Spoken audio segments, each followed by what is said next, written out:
పాలన విధ్వంసం అయిపోయింది. విధ్వంసమైనటువంటి పాలనని సరిజేస్తున్నాను. రాజకీయాలు నాశనమైనయి. దాన్ని నేను సరిజేశాను. మొత్తం ఇప్పుడు స్ట్రీమ్ లైన్ అయిపోయింది. ఇది చంద్రబాబు గారు పదే పదే చెప్పే మాట. Very good. బానే ఉంది.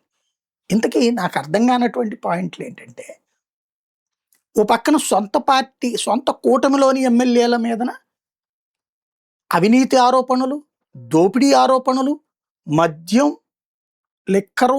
లిక్కరు తర్వాతన ఇసక, మట్టి, సెటిల్మెంట్లు గురించిన ఆరోపణల మీదన బాబు గారు సీరియస్ అయ్యారని 1,00,000 సార్లు ఎత్తన్నారు పత్రికల్లో, టీవీలో.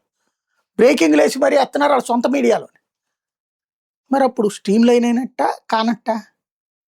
ఇవాల్టికి కూడా కదా! నంబర్ 1. నంబర్ 2, నిన్న సెక్రటరీలతో మాట్లాడారు. సెక్రటరీల మీద సీరియస్ అయ్యారు. మొన్న కలెక్టర్లతో మాట్లాడారు, సీరియస్ అయ్యారు. మీరెవరు పని చేయట్లేదు అంటున్నారు. రెవెన్యూ వాళ్ళ దగ్గరికెళ్లారు, అందరి ముందు నిలదీస్తున్నారు, మీకేం చేత కావట్లేదు అంటున్నారు. అంతకుముందు ప్రభుత్వ ఉద్యోగుల దగ్గరికెళ్తున్నారు, వాళ్ళందరితో మీకేం చేత కావట్లేదు అంటున్నారు. మరి వాళ్ళెవ్వరూ సక్రమంగా చేయక, వాళ్ళంతా విఫలమవుతుంటే, వాళ్ళందరిని మందలించే పరిస్థితి ఉంటే, మరి పరిపాలన ఎట్లా గాడిన పడినట్టు? గాడిన పడితే వాళ్ళని మందలించక్కర్లా. వాళ్ళని మందలించే పరిస్థితి వస్తే గాడిన పడినట్టు కాదు. ఇది కదా లాజిక్కు.